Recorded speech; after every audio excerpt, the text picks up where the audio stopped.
All right.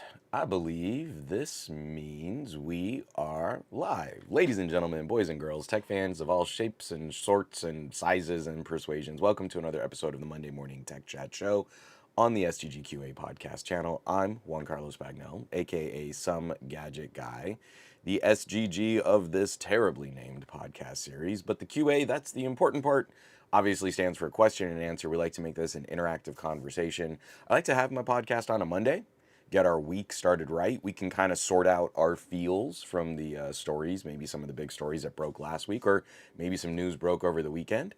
And I'm going to jump right in and just say this week's show is going to be a little shorter. I'm dealing with some congestion, and I did a really long podcast recording with a buddy over the weekend. And I think I overdid it just a little bit, but still wanted to join everybody this week. And there is a ton of news that I wanted to cover, I wanted to talk about. So we're still going to jump in. We're still going to have a show. I'm just going to try and squeeze a few of these points because I know my voice isn't going to last for a 3 hour conversation on phones. That's just not going to be a thing. But also, please be aware that throughout this podcast, you're going to hear lots of little breaks and pauses as I mute my microphone to maybe clear sinuses or snort or just drink some coffee or some water. So, heads up, this is going to be a grossly biological show, and I'm going to try and prevent the worst of it from hitting your ear holes. So everybody, I hope you had a lovely weekend. We had a great weekend. A little time off, some softball. Fall ball is in full swing. Lex had her first game. We have a really cute team. We have probably one of the least experienced teams in fall ball, and some of the girls are really stepping up to be leaders and helping and teaching. And so it's really great to see. Just kind of that kind of skill gap and that kind of experience. It kind of breaks my heart because a lot of parents are coming to this sport and their kids are 9 and 10 years old, and they're already being told, well, I guess their athletic career's already over. It's too late to start a sport now. And I just think like how awful that is. Like you're a 10-year-old kid and they're like, nope, you waited too long. You should have been on a career track since T-ball. And that's how you can be an athlete. No one wants you now. At 10, you're all washed up. And I'm not okay with that. So we're probably going to lose most of our games this season. And I'll be fine with that if we get a couple players coming back feeling good and really loving the sport. I love baseball. So, you know, I'm just trying to share that love. So, why don't we knock out some housekeeping? The last 2 weeks have been pretty busy. I'm gonna take a drink of water here. Last 2 weeks have been really busy, and it's been nice getting some of this like backlog of content out. So one second here.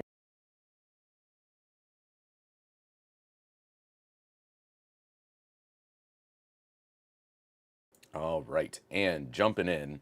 So from last week, and just like revisiting, I had that video review out on the Lethelli Frozen pack. Really liked that. The Spyra 3, that crazy water blaster, and what it felt like to get hit in the junk with the world's most powerful water blaster. My daughter had pretty good aim.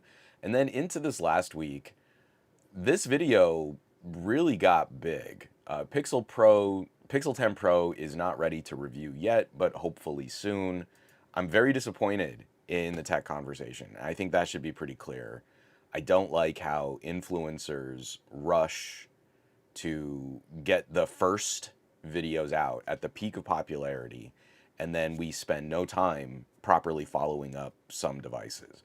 If it's Google, Apple, Samsung, if it's Sam Goople, then yeah, you'll hear about Pixel feature drops and you'll see shorts and you'll see updates. If it's a OnePlus, you're never going to hear about that phone ever again. And I think it contributes to a lopsided acknowledgement, a lopsided discussion in the world of tech. I think that's very disappointing. And also, it sets up an interesting situation. If someone is praising Pixel performance in this sort of pre-release state, I'm pretty confident they didn't use the phone. And if they're critical of performance, well, we want to see, are they going to redo their tests after we get some updates? So my Pixel 10 Pro XL just recently got that little I don't know, Material 3 plus bug fix is like a 70 megabyte update. But it got it. And now I'm kind of poking around and seeing like what improved and what changed. And spoiler, I don't think it's radically different. I think Google needs to put a lot more work into optimizing and polishing. But that's what we're in for. If we're saying we're reviewers and we're really reviewing the product, then we need to be judging it in a state that consumers will really live with it. Consumer, even the consumers buying the phone on day one, like I had to put in my order and I got shipped to me in that first batch of devices, they're not going to live with that phone in that software state for 4 years. It's going to change radically over the next couple months, and then it'll kind of settle into this is what the phone can really do. So that video that I put out was a starting point where it got tons of people coming in like, how dare you review this phone negatively? And you're like, it's literally in the title, man. This is not a review. I had to go into every social media feed saying, I cannot preface this enough.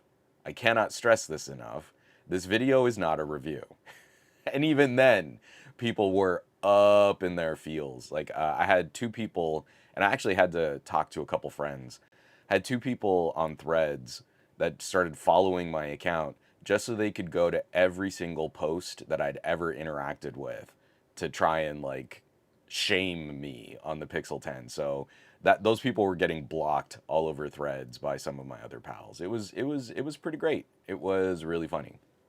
But then this is a biggie, and I know these videos are doing garbage traffic these days, but scrolling up here, this is a new premium headphone from one of my favorite audio manufacturers, the Meze 105 Silva.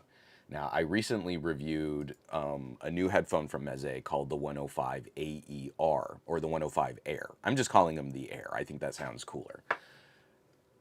These are expensive headphones. Like the Air are roughly $400, the Silva are roughly $500. But there's something happening in the headphone mid-range, right? I know for a lot of people, like $400 and $500 headphones would seem ridiculous or extravagant. Like that's a big purchase. But in the grand scheme of audio and audio products, you know, it's really not outlandish to see $1,000, $3,000, $10,000 headphones. Once you start talking about the audiophile end game, the prices can get incredible. So when we're looking at that entire spectrum, something between 2 and 5. There's a $300 mid-price window where some of the most incredible work in audio reproduction is being accomplished. This is audio quality and audio specificity like I've never heard before. In decades of recording work and just being a fan of listening to music on good headphones, there's something about the last couple of years where in that mid price, somewhere between $200 and $500, in a dedicated cabled headphone, I am just shocked by what I'm hearing. And Meze is contributing to that conversation with probably not only one of the most attractive headphones I think has ever been made. This like walnut accent is luxury car, and these spring steel bands that run over the top of your head look really cool. This is one of the most comfortable headphones I've ever worn. So we take the comfort, we take a new driver design, a new approach to tuning the headphone. Where Meze, I think in the past could sometimes get a bit muddy. The Meze 99, I think, are really dark, not bassy, but just kind of dark. And to me, that starts to settle really. I don't know what word I want to use there. It's an emotional kind of reaction to the music, but not a tuning that I like. I prefer stuff that has a bit more articulation, is a bit brighter in the mids. So that was their task on the 105 Silva, was to come up with a headphone that expanded in those mids and brought a little more air to the higher end. And it is not accurate. It is not a recording, mastering, mixing kind of headphone, but it is incredibly comfortable to wear for long periods of time, and the sound is really satisfying. So all of that, just to preface with my super sore throat, one of the things that I think is also critical is There's something special that happens when you have a good premium headphone in your collection. Look at all the people out there that are like, oh, what kind of gaming headset should I get? What about a headphone for work? And I did the entire video, the entire review, recording off of the boom mic. Meze sells this little mini boom mic accessory, and it's from a company that isn't known for making microphones. This is one of the best sounding boom mic microphones I think I've ever heard. So your $500 to $600 investment, because you have to add the cost, the boom mic is separate, now pulls double duty if you're looking at a really good gaming headset. And then it can pull triple duty if you're looking at something like, hey, I want a good headphone to take work calls. You know, maybe I have to jump on Zoom a whole bunch. This is a headphone that accomplishes that really well. So that to me really becomes the strength of this cabled headphone renaissance that we're in, is you can spend a lot of money and get kind of audiophile snake oil, but looking at the practical application of really good audio and then applying that to a couple other use cases, this is something that goes from movies to gaming to music to work. And now that price seems a bit more reasonable, a bit more manageable. And it's just a really high quality, well built, cabled analog solution. So you never have to worry about batteries dying. You never have to worry about incompatibilities with wireless radios. It comes with a USB dongle in the box. So even if you don't have a headphone jack, it's got its own dongle DAC. Like Meze is I think they're doing a really good job of anticipating what someone's needs might be if this were one of the first premium tier headphones they'd ever bought. So I've basically just spoiled the entire review there. But if you want to see those thoughts summed up better with some pretty B-roll and me holding, not holding it, using the headset and comparing it against their other options like the 105 Air, you can absolutely check that on somegadgetguy.com or on my YouTube channel. Or if you want to see it in 4K, see my face in 4K with that crazy boom mic, you can catch that on patreon.com/somegadgetguy.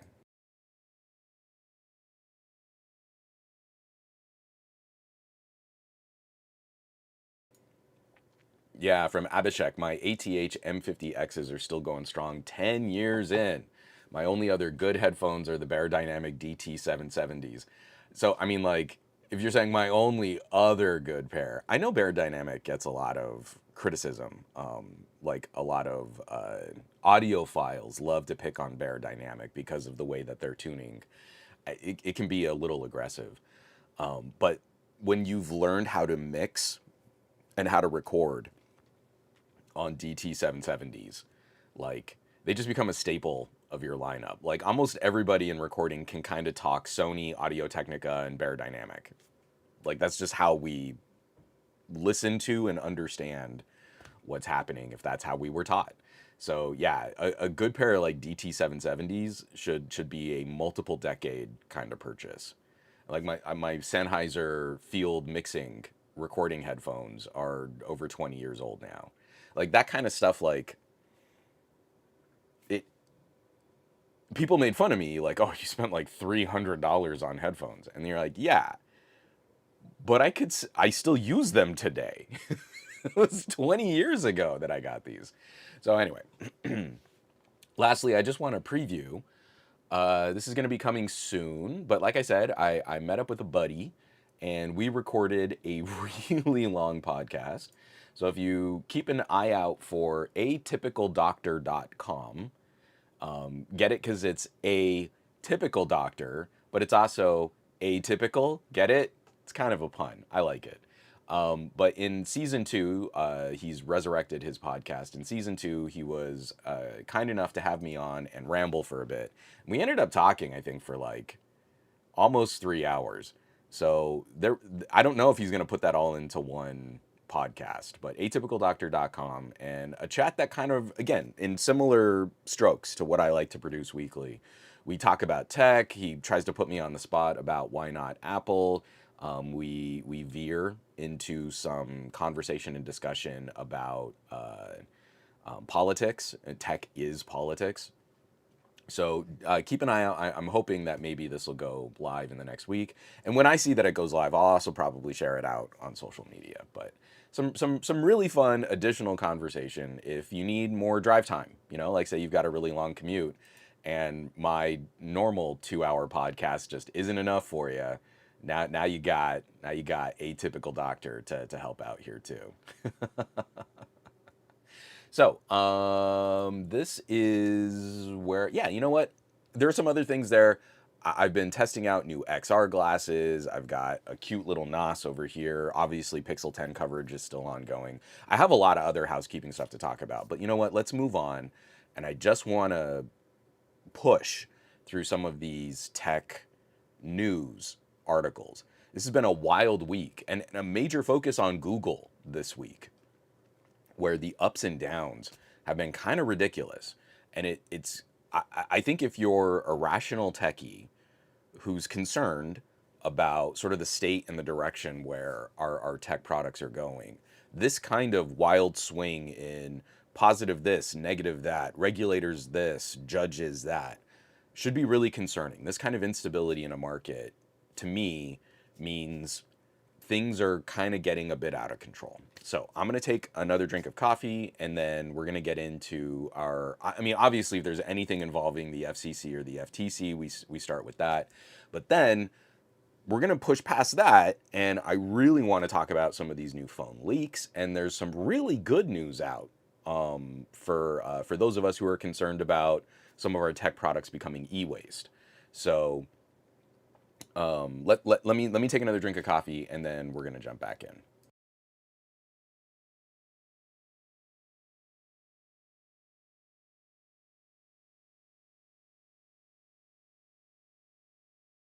Aw, and Gadget Goddess, GG, what's up? I love my new job. I never miss one anymore. I'm so glad. I'm always glad to see your face in the chat. So thank you for making the time and jumping in.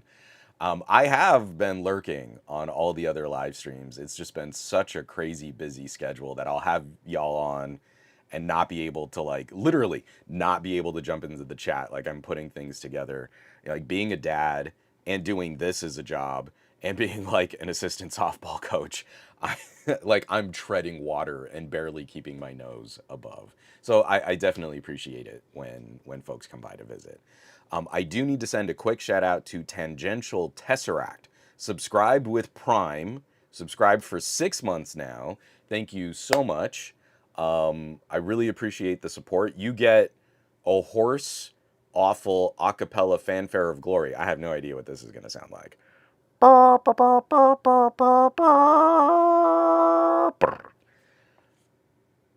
I could not sustain notes. I have no pitch right now. Yeah, I'm sorry, Tangential. That was terrible.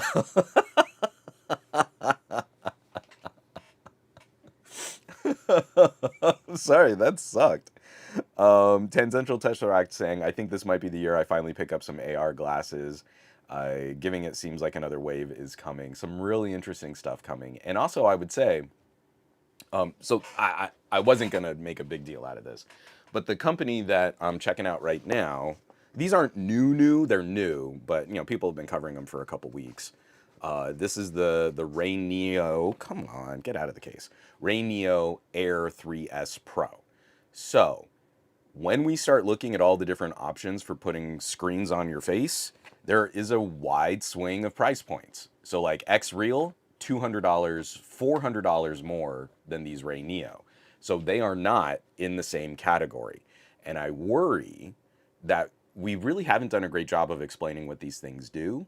So you're going to see some glasses at like $300 and some glasses at like 5 and then some glasses at like $700. And what do they do?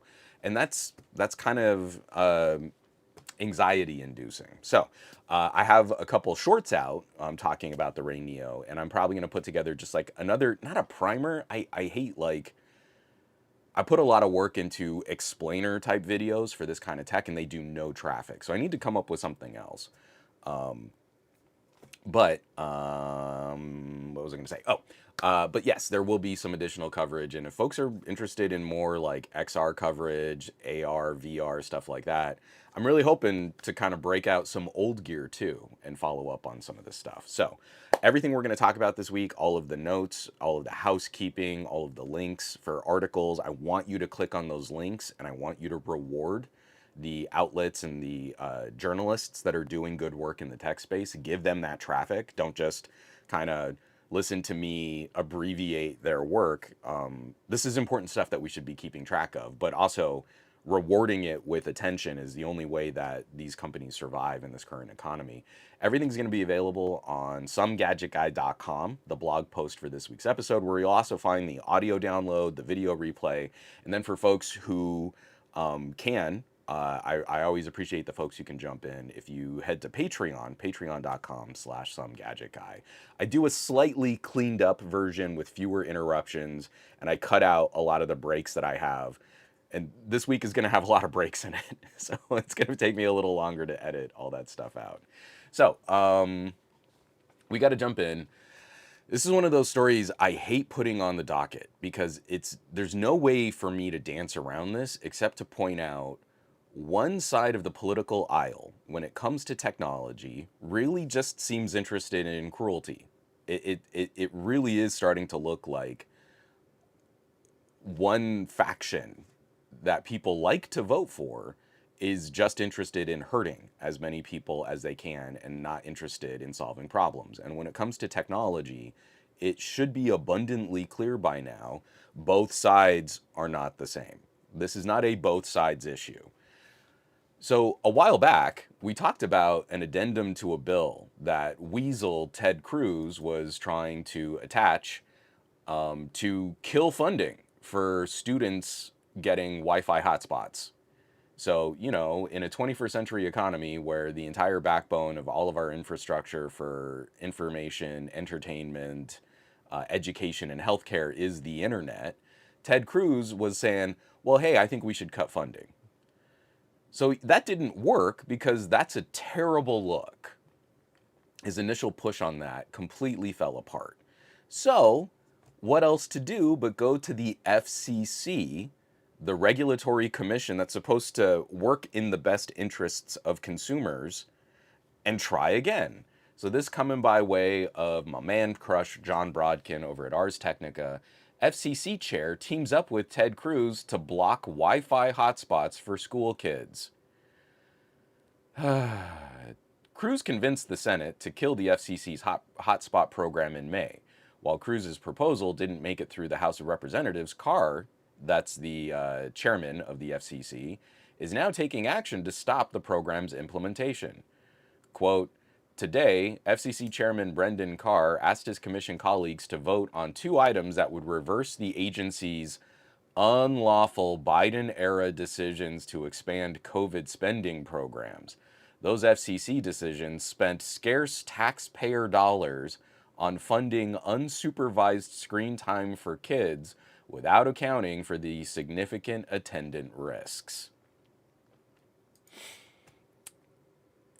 Do you understand how viciously angry I get every single time we trot out this tired hack argument?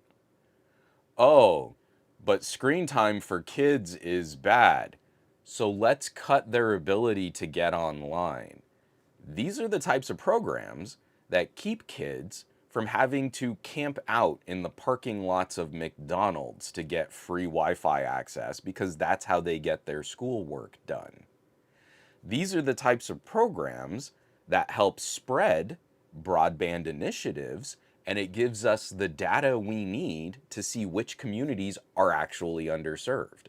If we just listen to the carriers and the internet service providers, they give us maps that are horrifically inaccurate. And here we go again. Oh, we got to protect the kids from having too much screen time.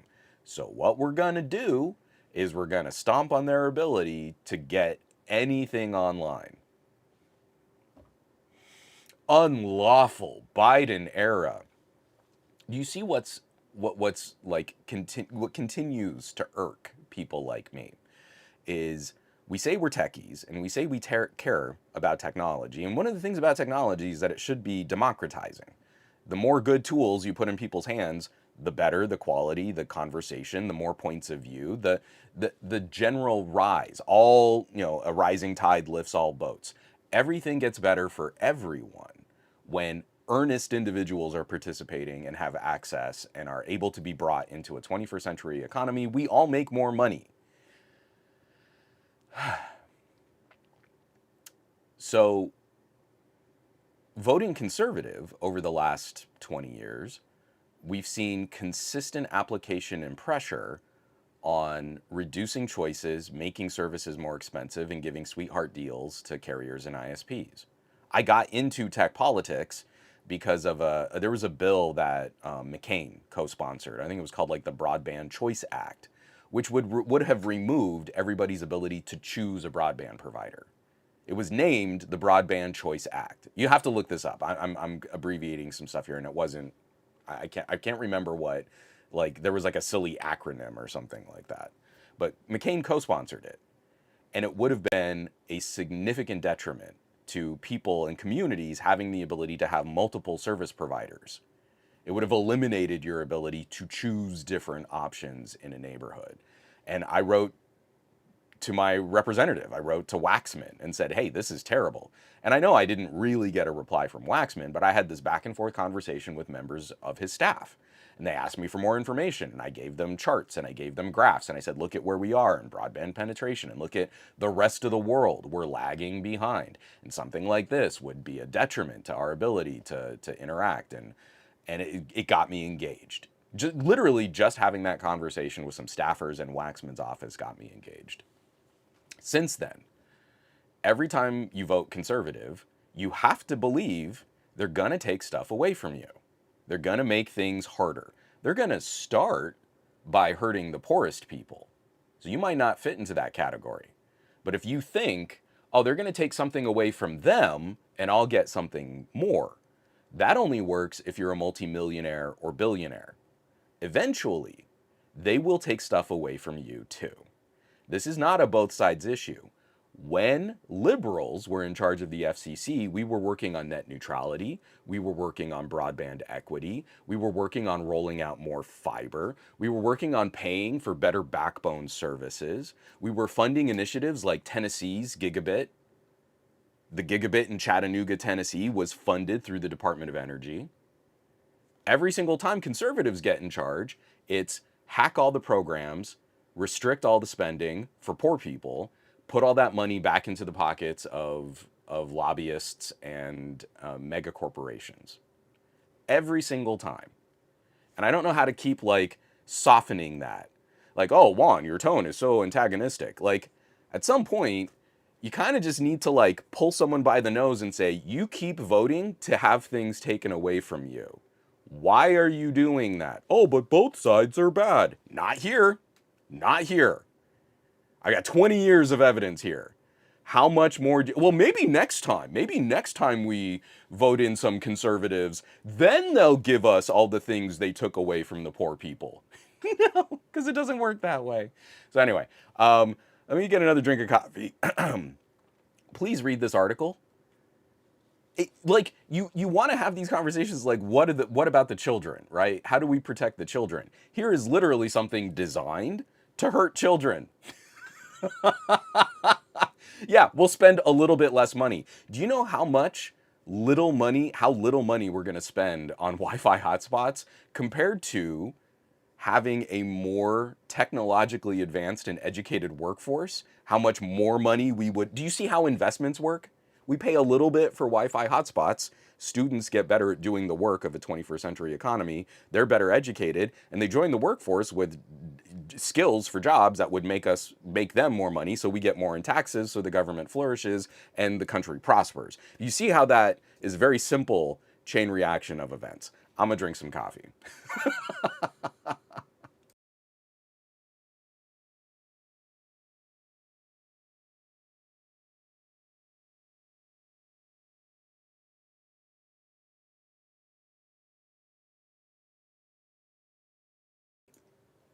Yeah, Bradley Larcher. Every school in my little island has hotspots available.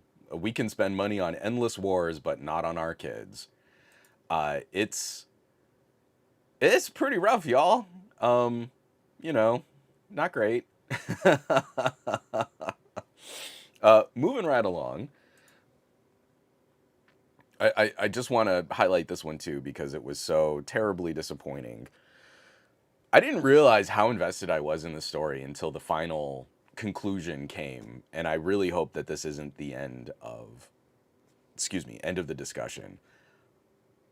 Back when Elizabeth Warren was running for president, on this podcast, I was a little anxious about some of the language she was using in regards to breaking up big tech companies. Not necessarily that I disagreed, I worried about what the government's role in that process would be. And then I worried about the optics. Like, hey, if people still kind of like Google, saying, hey, we got to break up this company kind of paints a target on you. You got to like justify why you're talking about something that people interact with like every day. The farther we get from Elizabeth Warren's campaign, and the more I realize, like, man, she really should have been president. She would have been the Lisa Simpson, the nerd, to follow Donald Trump as president to really help fix things. Like, that's what she's good at. Just such a disappointing missed opportunity that she would have been incredible in a role like that. So this is another one from Ars Technica written up by Ryan Whitman. Judge, Google can keep Chrome, must share search data with qualified competitors. This case drew many comparisons to the decades-old antitrust case against Microsoft, which nearly saw the company split in two. The, com- the company narrowly avoided that fate, and it seems Google will as well. The DOJ came up short on the so-called structural remedies. While there will be some change to search distribution, the court didn't believe that a breakup was fair in this situation.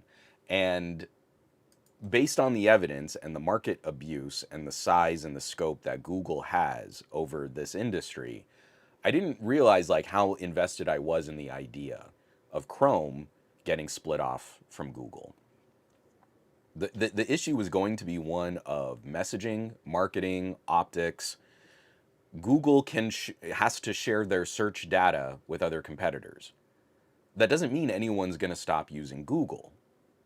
Unless like a company is able to start spending billions advertising or hundreds of millions of dollars advertising, we've got a better search solution than Google, no one's going to jump on. And the only way that you're going to raise that money to advertise for search is if you've got a business model that's immediately going to pivot into squeezing user data for more money. Um, there are some really great options that you can jump on for search now, but to pay for that infrastructure of better search than Google, you got to pay for it. It becomes a subscription.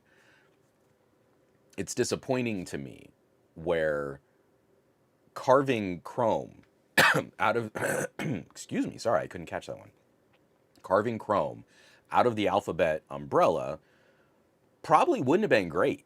I'm not sure who would have been able to buy Chrome, and it might not have been a company we would want to have had own a browser like Chrome, but it would have been a first step in saying your ability to put all of these services together and to repel competition has limits. It would have been the first guardrail that we would have seen in serious modern era big tech.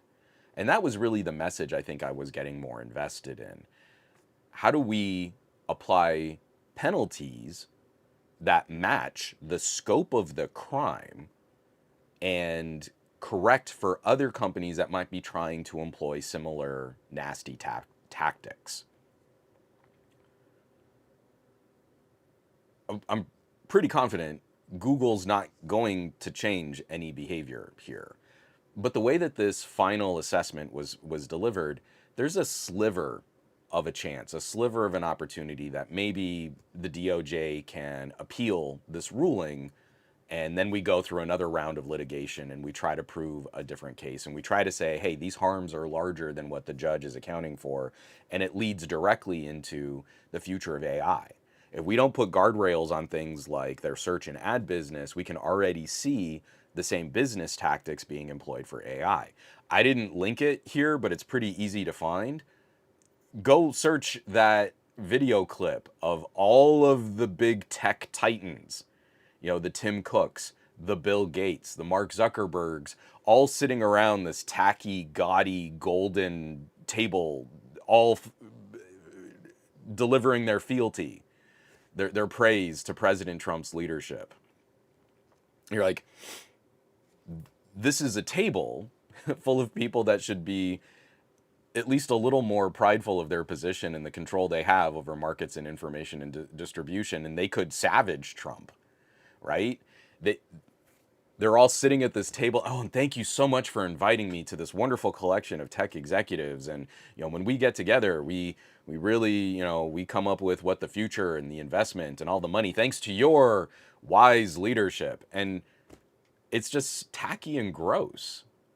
But that's what happens when these companies get so lopsided. They actually become kind of a top heavy and lopsided. They become like another arm of a government, but they answer to no one except for the politicians that are technically in their pocket, but it's a symbiotic relationship where they get all the benefits of legislation, of looser regulations, of less taxes. They get to suck up all this money from taxpayers, but they don't have to contribute their fair share. It's really, really gross. So I hope this isn't the end. I hope we see some kind of continued pressure placed on Alphabet's conglomerate. Individual parts of Alphabet really need to have higher scrutiny. They need to be scrutinized to a higher degree. And we need to start actually voicing these. We need to talk to our elected representatives and we need to talk to regulators. I've submitted tickets to the FCC and the FTC, and under this current leadership, I feel like that's going to get us nowhere. But if we don't continue to try and put pressure on these companies, then they get to do whatever they want. And the course correct for that is going to be pretty brutal. It's going to be really ugly. This dovetails us immediately into our next story. So while we're totally dropping the ball here in the United States, I wanted to highlight this because it's a good, oh, whoops, that's not the one I wanted. Yeah, we're going to switch to this one. This is directly from the European Commission. And it's a good headline until you realize how inadequate this result is. So the European Commission published this. The Commission finds Google 2.95 billion over abusive practices in online advertising technology. And they've got an excellent write-up explaining what their evidence was and what their guidelines were and how they arrived at this conclusion. And $3 billion, that's a lot of money. But when you go down and you search and you look through their background, the commission started investigating this. In June 2021, the commission opened formal proceedings into possible anti-competitive conduct by Google in the online advertising technology sector. In June 2023, the commission sent Google a statement of objections to which the company responded in December 2023. And they explain like what the market dominance issues were and how just dominance is not necessarily illegal under antitrust, but what Google is doing with their market position violated their regulations. Now, I just want you to keep in mind, this is only an open investigation from 2021, 4 years ago. So, 4 years of market abuse, and they fined Google $3 billion. Does anyone want to hazard a guess on what Google's revenue might have been over the last 4 years?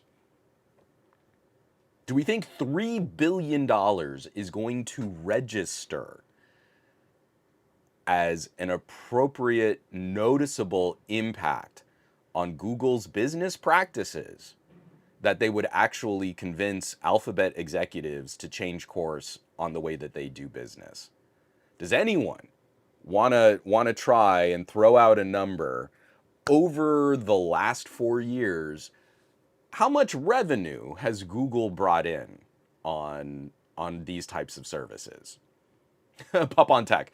Google probably makes that in a week. Well, Pup on Tech and the rest of the people, JGJ says 10 billion. Oh, 10 trillion. I'm going to pull this up here because according to analysts, let me just go ahead and pull this up. This is coming from Stat. I don't know how to pronounce this. I've seen it. I've read it. Statista. I don't know how they pronounce their website. Statista.com. Advertising revenue of Google from 2001 to 2024. So let's go back 2024, 2023, 2022, 2021. Advertising revenue 209 billion. 2022, 224 billion. 2023, 237 billion. And 2024, $264 billion.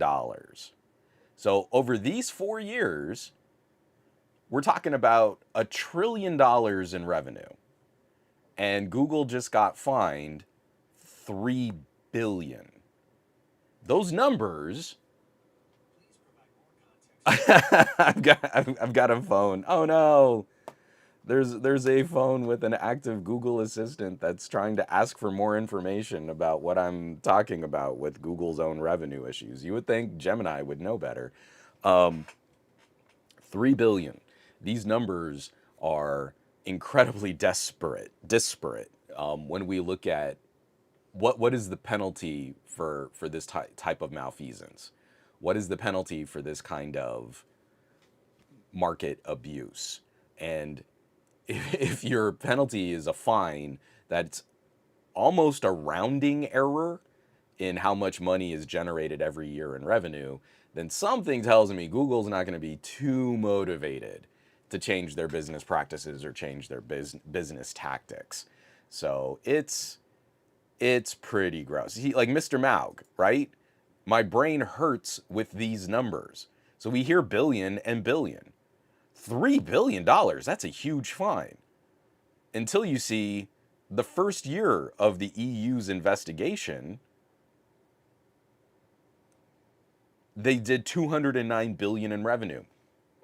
Now, this is correlation, this is not causation, this is not evidence, but I do think this is really interesting to see what happened from 2020 to 2021. Again, this is not exacting information from Google directly with all of their business practices and Alphabet, but let's take a quick peek because we know what happened in 2020 and 2021, and the EU is looking at this where from 2020, Google was pulling in about $140 billion, and then in 2021, 209 billion in revenue. This search skyrockets. This revenue just launches after we start dealing with the pandemic and we have our stay-at-home orders and everything is happening online. This is the single biggest jump. 2019 is 134, 2018 is 116. So we go from 134 to 146 to $209 billion in marketing revenue, in advertising revenue. So they got a big headline.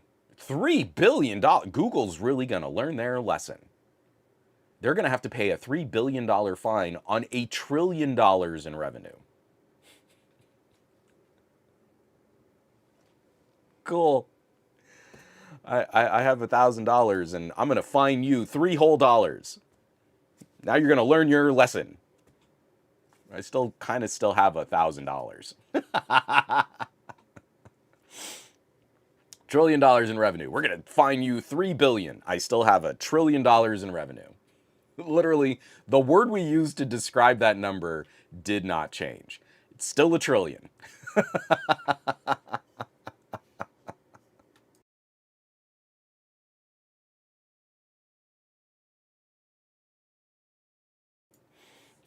Yeah, Fernando, it's not even a dent. And Bradley Larcher, that's not even a slap on their pinky. And Pup on Tech saying, how are judges so smart yet so stupid I don't get it? So this one I can't lay on the feet of the judge. This is what our regulators have to put in place. The European Commission has to make fines that fit the crime. It's kind of the same thing, like when we hear those horrible stories about like billionaires taking over real estate in areas like New York City. And they're like, well, yeah, they're paying these fines. Well, they're not changing their behavior though. So the fines are easily paid by billionaires. Same thing with these massive corporations. The fines can't just be, well, if you violate this regulation, it costs you $10 million. And for some reason, that's how we codify this type of penalty into law. And what we really need to start doing is making it percentages. If you violate this regulation, it's going to be 8% of your yearly revenue. If you're a small company, that's going to hurt. And if you're Google, that's going to be a lot more noticeable. Like if you say it's 10% of your yearly revenue, now that's a $20 billion fine. Now Google's going to pay attention a little bit more. Because if it's based on their revenue, that's not their profits. I'm talking revenue, right? So we know that's not how much money Google made. That's how much money Google generated, and then you'd have to account for all of their expenses, and then that would be their profits.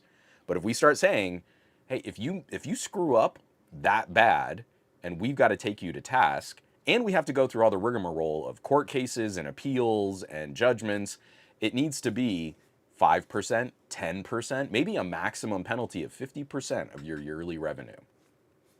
Are you going to lie to your shareholders? Oh, we just didn't make any money this quarter. Oh, darn, I guess the EU can't fine us. Well, then we get to sue you again.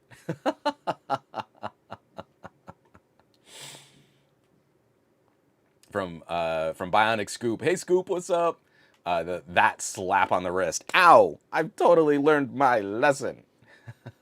Pup on tech. Hey, I found the $3 billion in the couch. We're good, guys. I love it.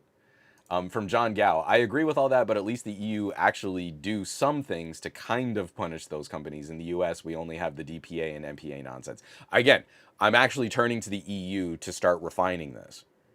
Great, you got a $3 billion headline.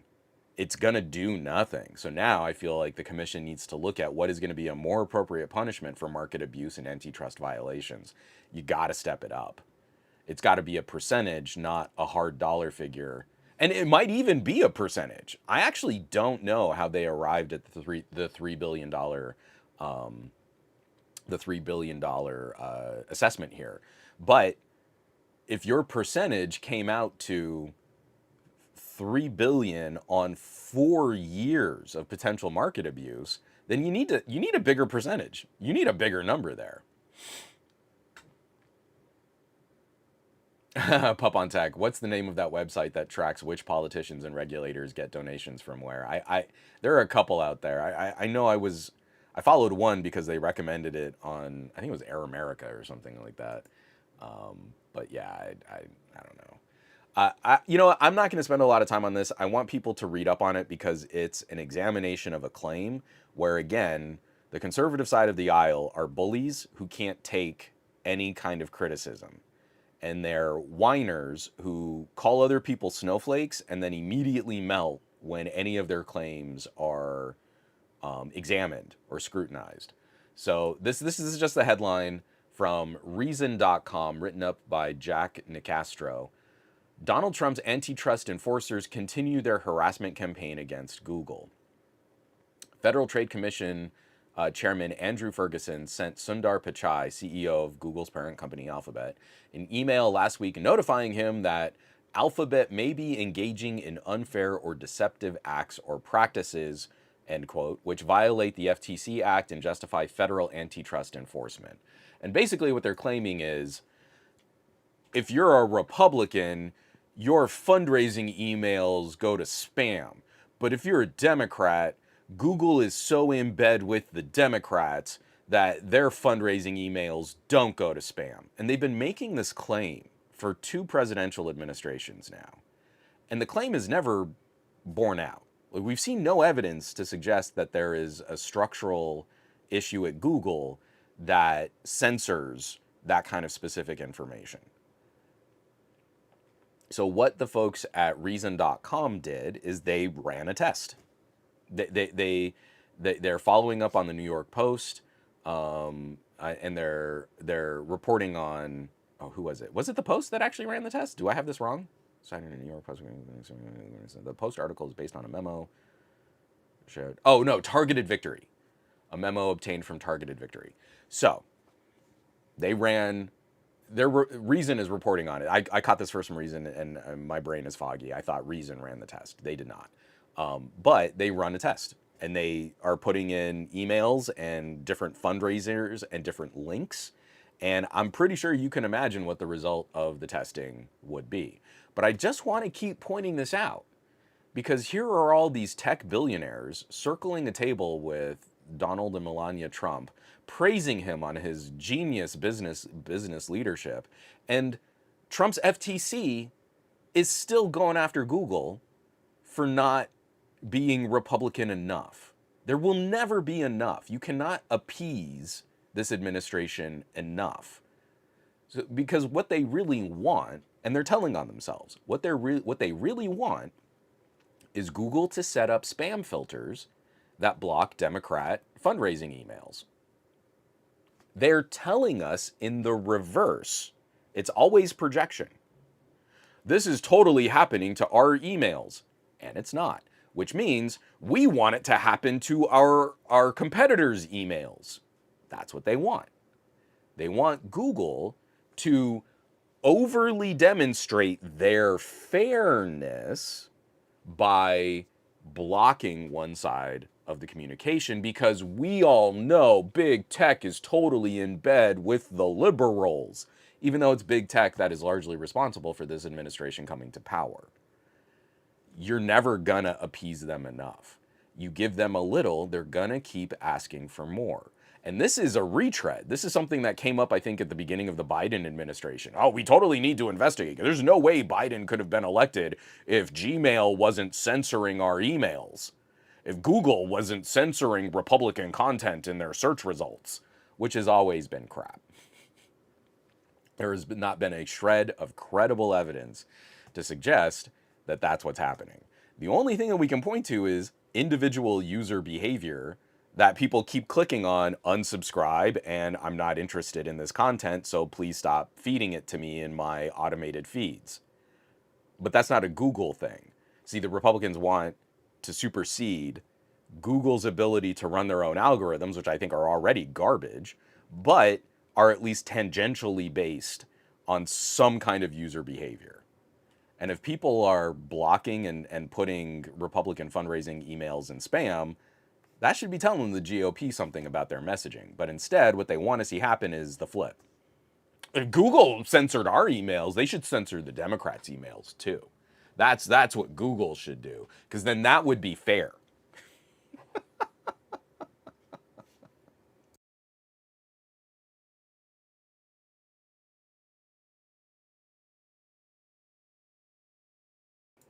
So I already talked about that one way too much. Reason.com, and they've got links. They've got links to videos, the Post article, and then also some of the testing that was done by Targeted Victory. And again, it's a decently sourced out article. I'm sorry, I apologize that I got the accreditation wrong on that. So let me get this out of the way. From Mr. Mao, Republicans need to look at what their emails look like and compare them to other spam emails, and they'll find a lot of similarities. You know, you know, the side that we're complaining about is totally known for their introspection and their self-reflection. Definitely. Pup on Tech, America is teetering on fascism. I think we're actively kind of toppling over that side. And people get all up in their feels when you say, well, that you just say everything you don't like is fascist. And, you know, I'm not an in-depth scholarly student of history, but I'm seeing a lot of similarities and corollaries to certain situations that I don't think I need to be. I don't think I need to be a PhD in American history to suss out what I think some of these issues resemble. Let me get this out of the way. Is this the... Sorry. Okay, this is the last sort of bummer. Because we've been talking about Google a lot, how unimpressed I've been with Google's current strategies, Google managing to hold on to Chrome. And then on top of all of this, I've been hypercritical of how ridiculously stupid the investor bait scam of AI is. I'm going to refine that because I just recently did a video about a Lenovo Chromebook. This is the MediaTek edition of the Lenovo Chromebook, and I flippin' love this machine. And I like that a lot of what this machine can do in terms of the AI, is done on device.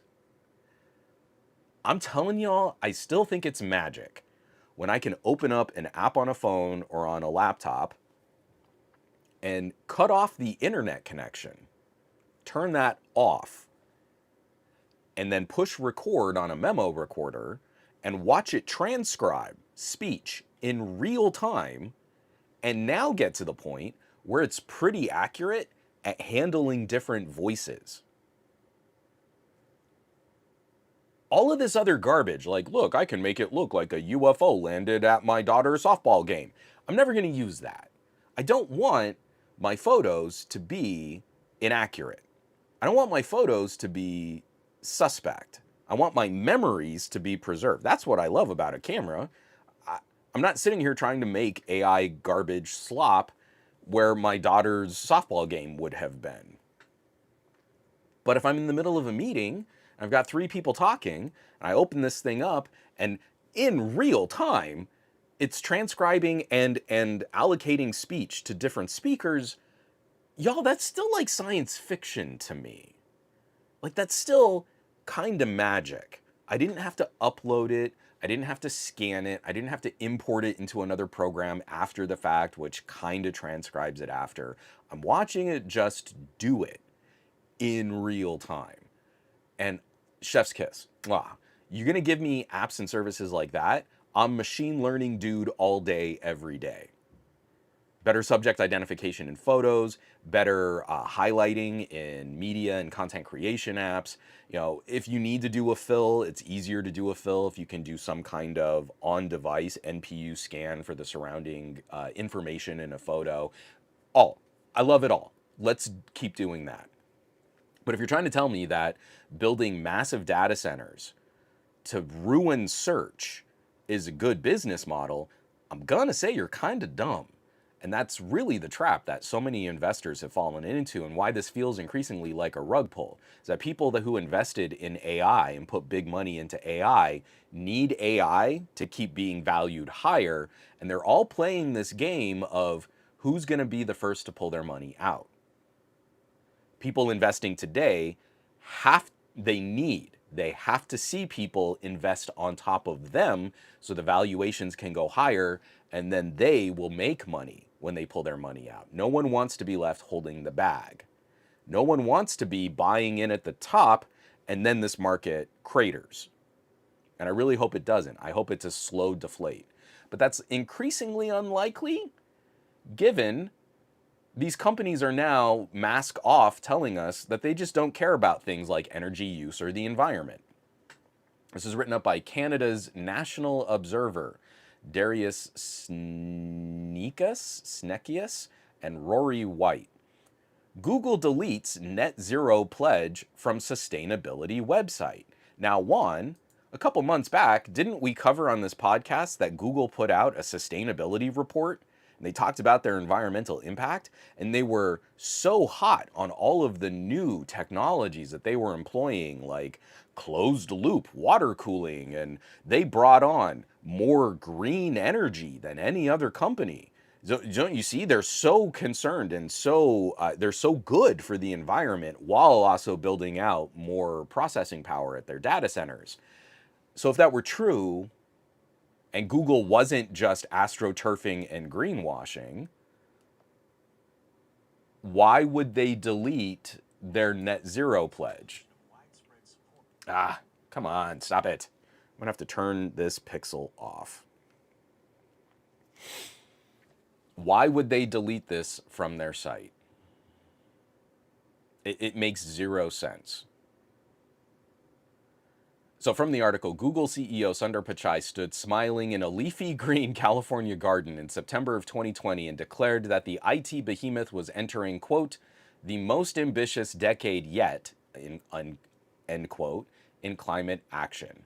Quote, today, I'm proud to announce that we intend to be the first major company to operate carbon-free 24 hours a day, 7 days a week, 365 days a year, he said in a video announcement at that time. Just like Microsoft, they pledged to be carbon neutral by 2030. Does anyone want to guess how those goals are going today?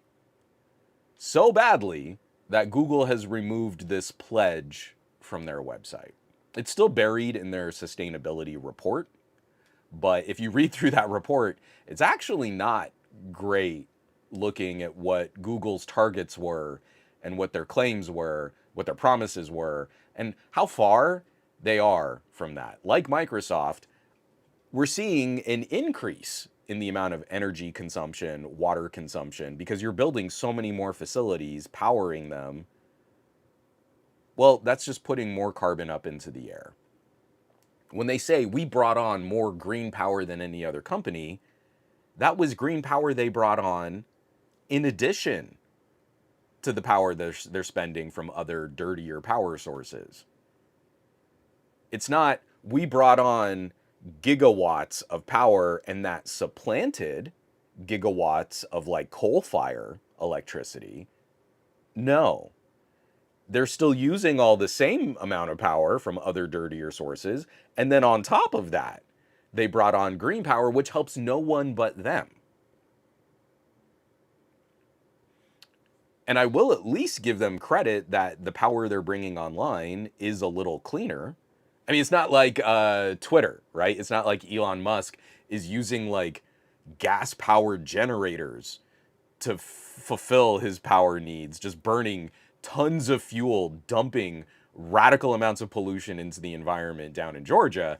Google at least isn't doing that. But if our solution is we need to like double or triple our ability to produce energy, and that like nuclear facilities need to be built solely to handle data centers for AI. And then we look at those data centers and we go to Google search, and Google search is actively worse. And Google executives in internal emails are saying, hey, we need to make this stuff worse so people spend more time on our websites and they can interact with more ads. That's the business model. I'm going to pay Google, what, $10 a month for a terabyte of cloud storage and a miserable AI and worse search results than I used to get 10 years ago, also that they can continue to pollute the environment. The emperor has no clothes. There is no way this is a mature, reasonable, sustainable business model. And now we're going to see. I guarantee you that I shouldn't say that. I am not offering investment advice. And if you're a shareholder in any of these companies and you think the way they're doing business is reasonable, then keep your money where you think it's going to do you the best good. I am very confident that we're going to start seeing more market corrections. Intel pulling the plug on massive operations here in the United States. We have facilities that are half built. Billions of dollars have already gone into infrastructure, and then all that money and investment just got pulled. We're seeing Google and Facebook and Microsoft start scaling back on their commitments to local municipalities for what kinds of facilities were going to be built. We had Sam Altman say that this was a bubble. Remember, everyone freaked out for a week. Sam Altman used the B word to talk about AI because that's how it's always been. And what are we doing? Like, this is the thing that really frustrates me. It's like, I hate drawing this as like a media corollary, but like in the movie Superman, there's that great scene between Lois and Clark where they're debating the ethics of Superman getting involved. And for a small town Kansas kid, he says, I saw people were about to be hurt, so I stopped people from being hurt. And Lois says, oh, but this is a really complicated situation, and there are lots of moving parts and pieces, and politically this means that, and you crossed this boundary, and then Clark goes, but people were going to get hurt. And truth is somewhere in between those two ideas.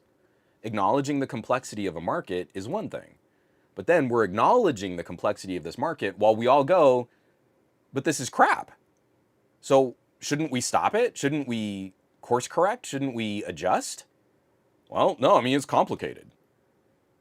Okay, so we're just going to keep doing it even though we're pretty confident it's not going to deliver what these companies promise. Well, yeah, because it's complicated. Lots of moving parts. Okay. Great.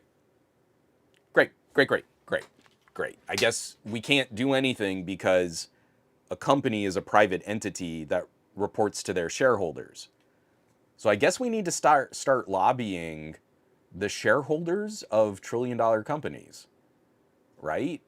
Like if I vote for someone, I have higher standards of what they should be doing in my interest.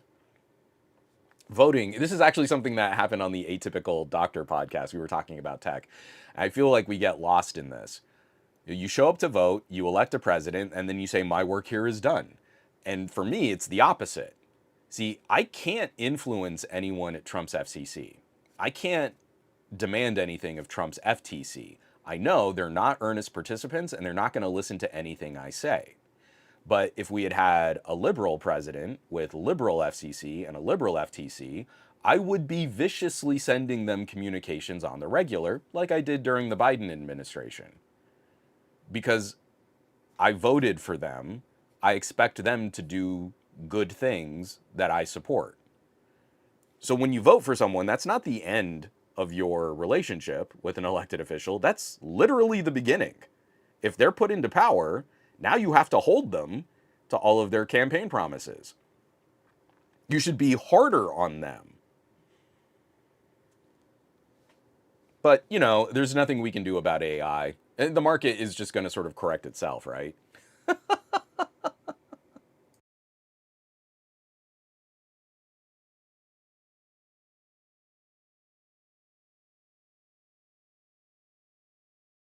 Oh, murder.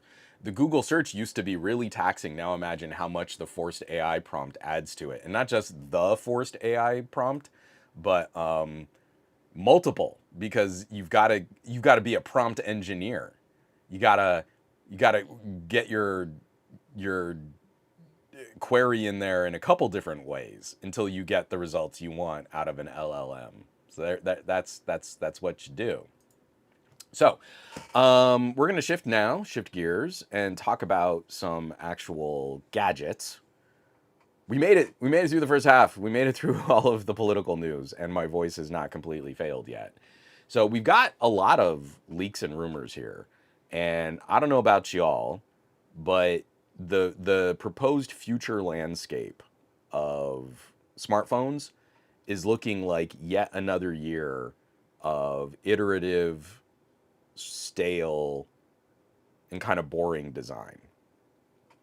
I'm not the guy who holds up a phone and says it needs to look better. Or I genuinely don't care about aesthetics, but what I'm seeing in a lot of these leaks and a lot of these rumors is very little actual improvement, and what we'll see is a focus on design and product that I don't think moves the needle for consumers in any significant way. Here, let me pull this up here. We're going to start with Samsung. So this, I caught this first from SmartPix, smartpix.com. A first look at the Galaxy S26 Ultra and S26 Pro renders Samsung is playing it safe. So the S26 looks identical to an S25. The only thing I can hope is that this maybe slightly raised camera bar might include some improved camera sensors over what's currently in the S25. The S25, I mean, again, if we're putting pieces and parts together, and you hold up like an S25 or an S25 Plus, it should be horrifically embarrassing against a phone like the OnePlus 12. Samsung is not putting in anything near competitive in a phone that's going to cost you about $1,000. So I'm not terribly surprised that if we were looking at leaks and renders of what that might look like, that the S26 is going to continue on that course. Why change it if people are still buying it, or if they're just getting it by default at their carrier?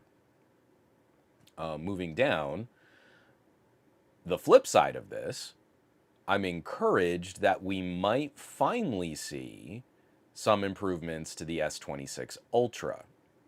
Again, this kind of lifted and raised camera bar, I'm hoping this means that there's a little extra depth and a little extra space, that maybe we'll get one of those rumored not quite 1-inch type sensors in a Galaxy.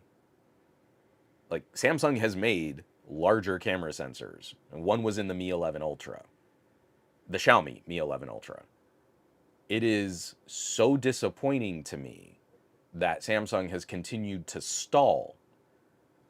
The improvements and upgrades that we've seen from the Galaxy S20 to the S25 Ultra have been pretty minor. They've been iterative. Whereas if we went over a similar, like a 5-year period of time, and we look at what Xiaomi was doing 5 years ago to what they're doing today, even with Xiaomi kind of backsliding a little on this year's Ultra, the Xiaomi 15 Ultra, we would express disappointment. There are companies putting in significantly better parts and pieces, and some of those parts and pieces built by Samsung. Samsung not even accomplishing a phone, of a ridiculously expensive phone, built on the best stuff that they can deliver. I gotta clear my throat here 1 second.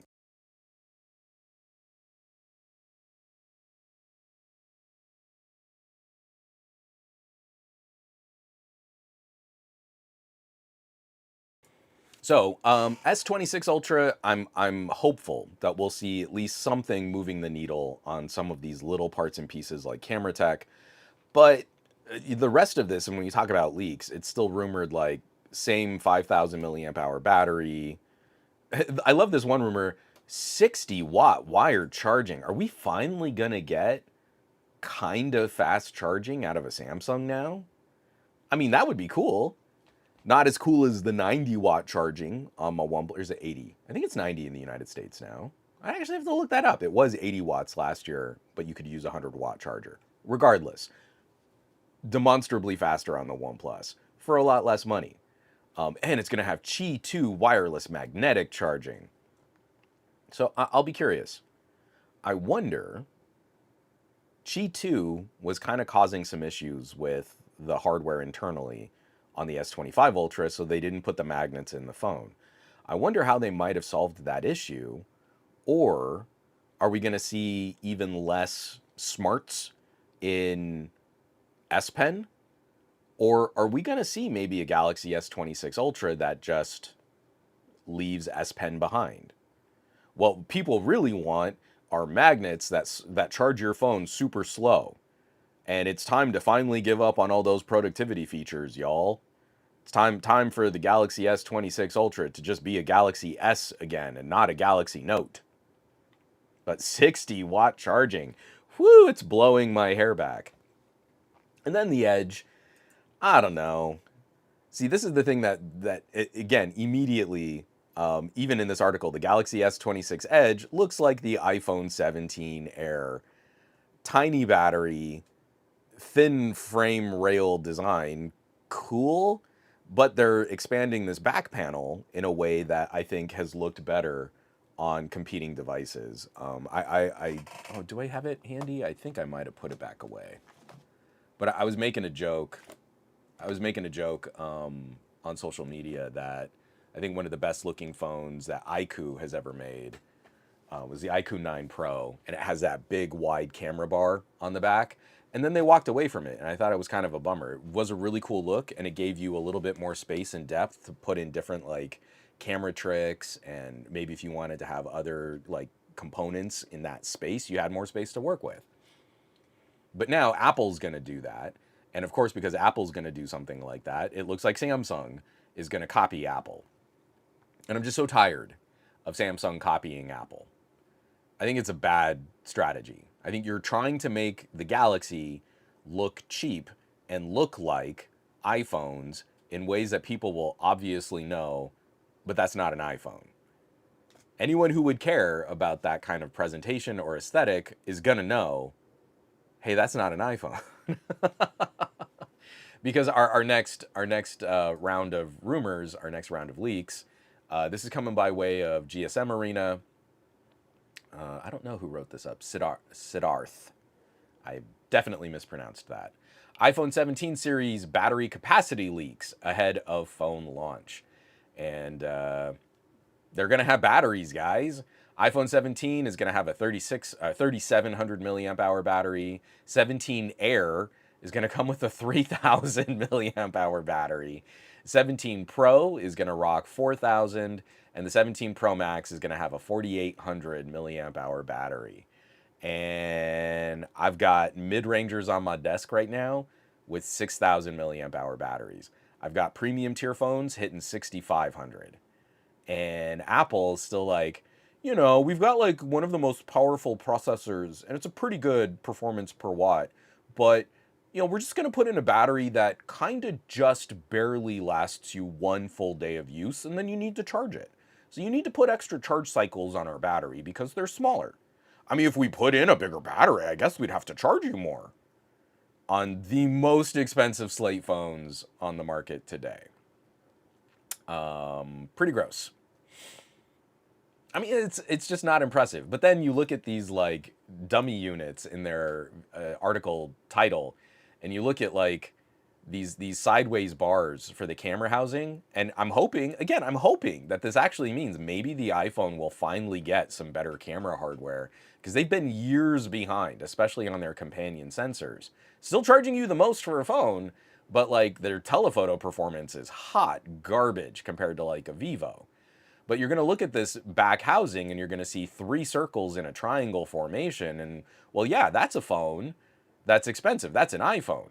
And then you're going to look at the Galaxy S26 Edge and you're going to see two circles and you're going to go like, oh, well, that's a cheaper phone because it only has two circles, not three circles. Three circles are one of the gooder phones. Samsung just going out of their way to make their phones look like the cheaper iPhones, not the more expensive iPhones. And we don't get benefits for any of this. Thin is not a feature. Thin is a lack of other features.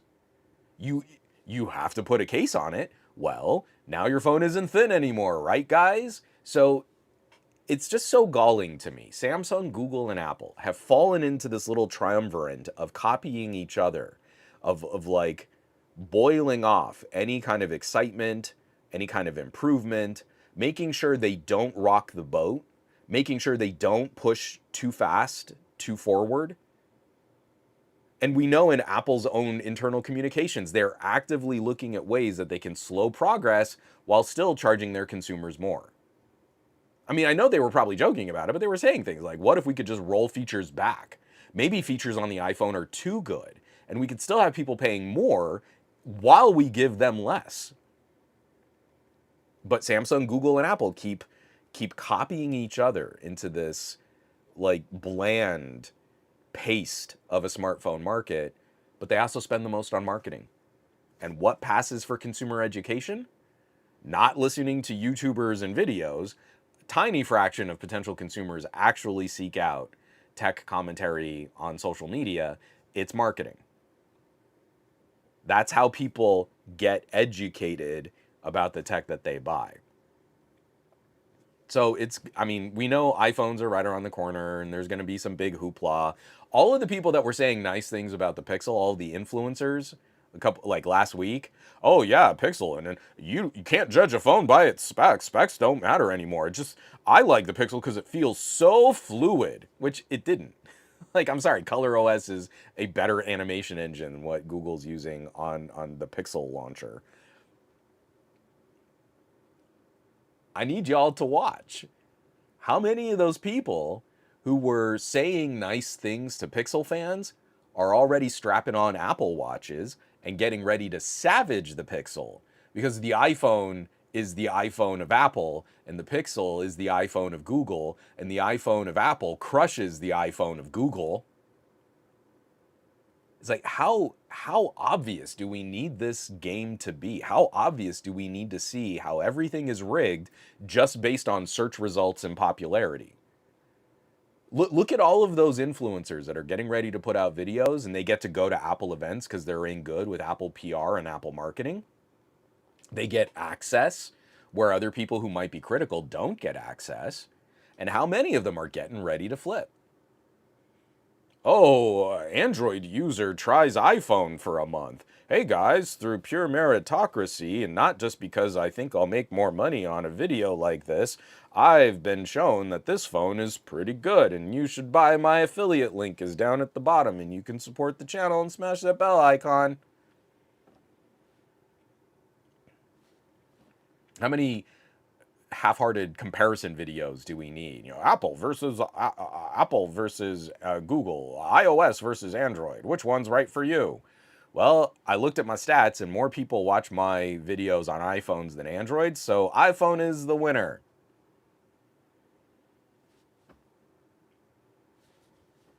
I keep pointing it out, man. This is just so disappointing. It doesn't get any traction and everyone just goes running in. Oh, but not my favorite influencers. They're as unbiased as the day is long. I'm absolutely biased. I'm biased for competitive options and high performance on expensive devices. That's my bias. And you're telling me someone should buy $1,000 phone for the most on the rails auto camera performance and some AI cloud features? I'm gonna laugh. I'm gonna try not to laugh in your face, but I'm probably gonna fail. That's a $300 phone experience you've just described. It's so disappointing.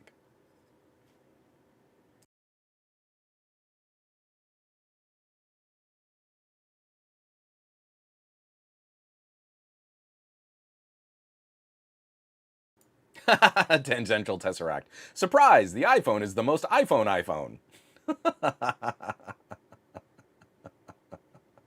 I love it. Oh man, you guys have some great comments in here. I'm not going to be able to read through. Mr. Maug saying, my OnePlus 3 wowed me yesterday. It was raining in the rain and the work phone was basically useless. The OnePlus 13 didn't even care that it was raining. And also that screen tech is is surprisingly good. Again, we don't get a lot of rain here, but the few times I've gotten my phone wet and then I just keep using it and we're like, oh yeah, that's right. OnePlus is used to struggle with stuff like that. Bradley Larcher saying it's a 48 megapixel tele this year. That still doesn't tell us anything.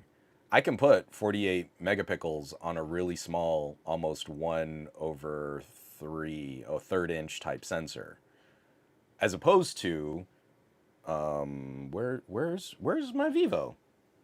Is it over here? Yeah. As opposed to the telephoto in here, it's a 50 megapixel. It's 50 megapixels. Oh wait, no. Sensor in here is 200 megapixels. I'm sorry, I had that wrong. It's 200 megapixels, so that must be what makes it good. And it's not. It's the fact that it's 200 megapixels and it's the same size sensor in the telephoto as the main camera in my OnePlus 13. That's what makes the Vivo a better camera platform than my OnePlus. So 48 megapixels tells us nothing.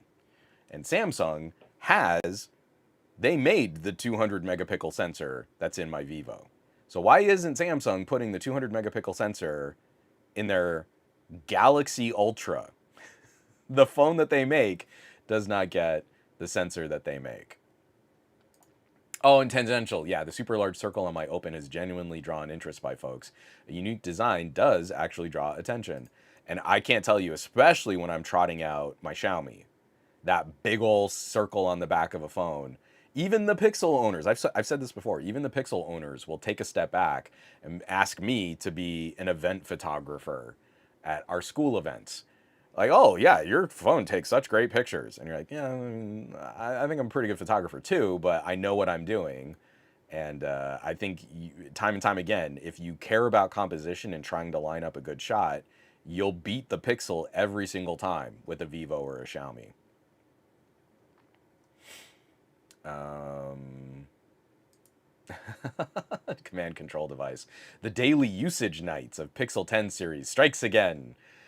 So I think it was GSM Arena just published their Pixel 10 Pro. Not the 10 Pro XL, their Pixel 10 Pro. And their initial battery testing is demonstrably worse than the Pixel 9 Pro. Just like it's not good. And I don't know how much more data do we need to share with people? Like, I want you to love your phone, but for that to be true, you need to know what your phone is about. You need to know what your phone can do, and you need to know the limitations of your phone and see if the pros and cons make sense for your use.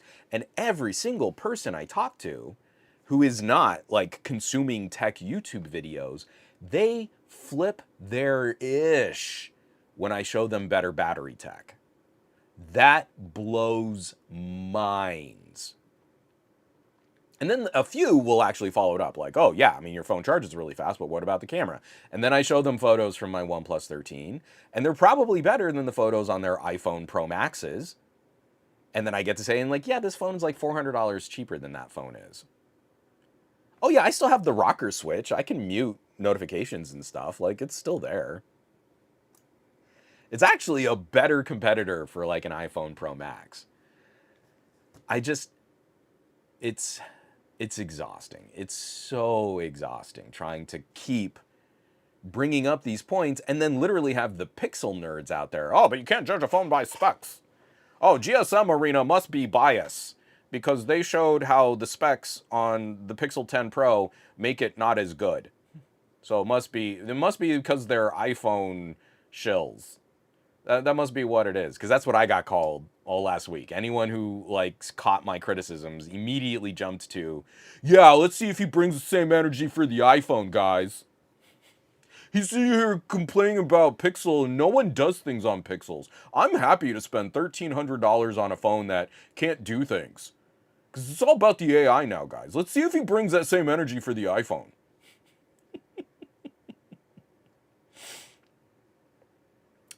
From Jerry, have you noticed scrolling on the Pixel 10 to be sort of stiff or slow? I don't know if I would describe it as stiff, but it does seem to be kind of like slow is actually kind of good. To me, it's slow to react. It feels deliberate or it feels behind. So like if I swipe through, like for example, if I'm in my NOS app and I'm swiping through files, it's like I swipe and it doesn't feel like it's corresponding to the nature of the swipe that I'm delivering, or that it's like reacting to my swipe just a split second behind. I have not played with things like speeding up animations, which I think might actually help.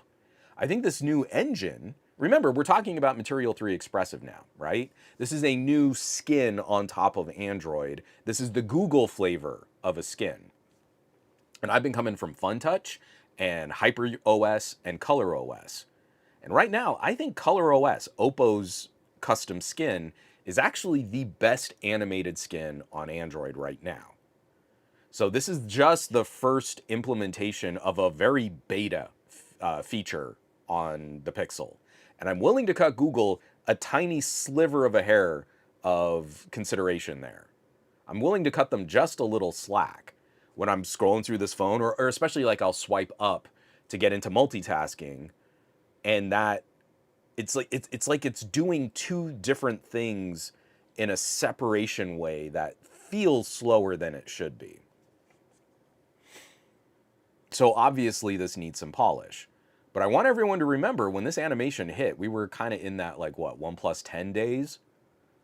Oh, Color OS, and ooh, who even wants that? And don't you guys think that Oxygen isn't good anymore now that it's not like stock Android? I miss when OnePluses were all like stock. And you still have people out here acting like Pixel is stock Android. And it is so not stock Android. It is Google's flavor of a skin on top of AOSP. So OnePlus has been refining. How many of these people in these reviews are actually talking about the fact that, like, from the OnePlus 10 to the OnePlus 13 that I have here, that like we've seen this polish up razor fast, super clean. It's so pretty. when you do something like swipe from the bottom of an app, let me just see, I've got my Twitch comments up here.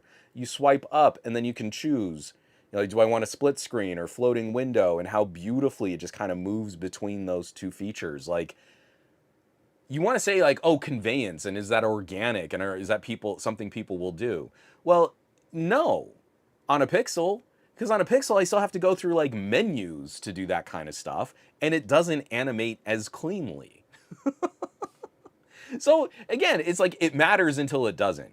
Something like that doesn't matter on a OnePlus, because who even uses OnePlus? And then when a Pixel doesn't have it, it just reinforces like, oh, you see, but I mean, like, you need the stock Android, and this is the better in the Pixel and the Google, and that's how this is. And you can't judge a phone by its specs. But Jerry, what I would recommend is going into your developer options and see if speeding up animations makes a difference for you. I'm going to kind of leave it alone until I get one more big update to see what performance looks like. And then if it's still kind of chuggy a little, I'm going to go in and do the same thing. I don't think it's going to make it better, but it might help the phone feel just a bit more responsive.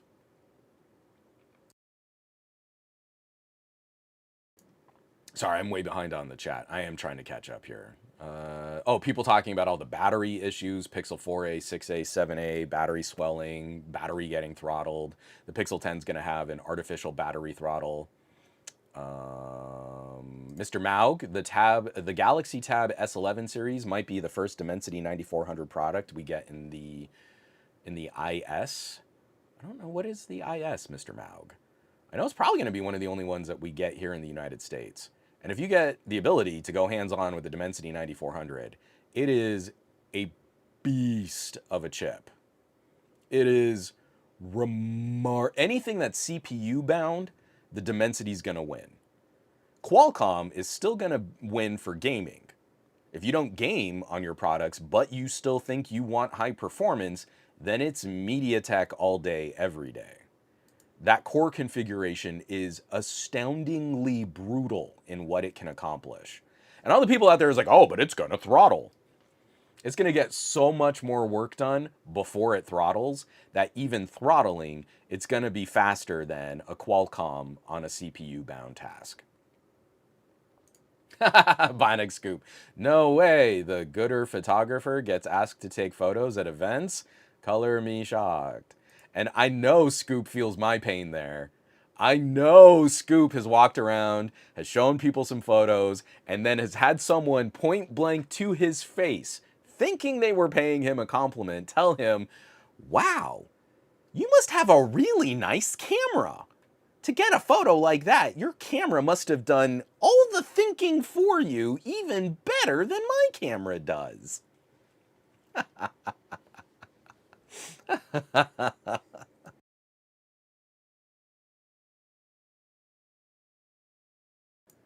From Ken X.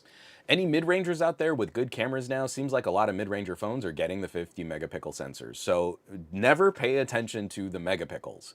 Always pay attention to the sensor sizes. And it is incredibly easy now to start getting mid-ranger phones that match Galaxy S25 and S25 Plus in terms of camera hardware tech. For example, I just recently published a video on the new Vivo V series. This is a mid-ranger phone, mid-ranger chip. It definitely lacks features over the Vivo X series, more expensive phones. You can't do 4K 60 video recording. That's an artificial limitation. We know the chip and we know the camera sensors can do it, but Vivo's drawing a line. And that's kind of a bummer. So if you're not shooting 4K 60, you can definitely take a look at this phone. But the camera sensors here go toe-to-toe with $1,000 Samsungs, and this is a phone that internationally is probably going to sell between what, $350 on sale to $500 depending on currency and currency conversion. Great phone, literally a great phone, and it's got that fancy Aura light.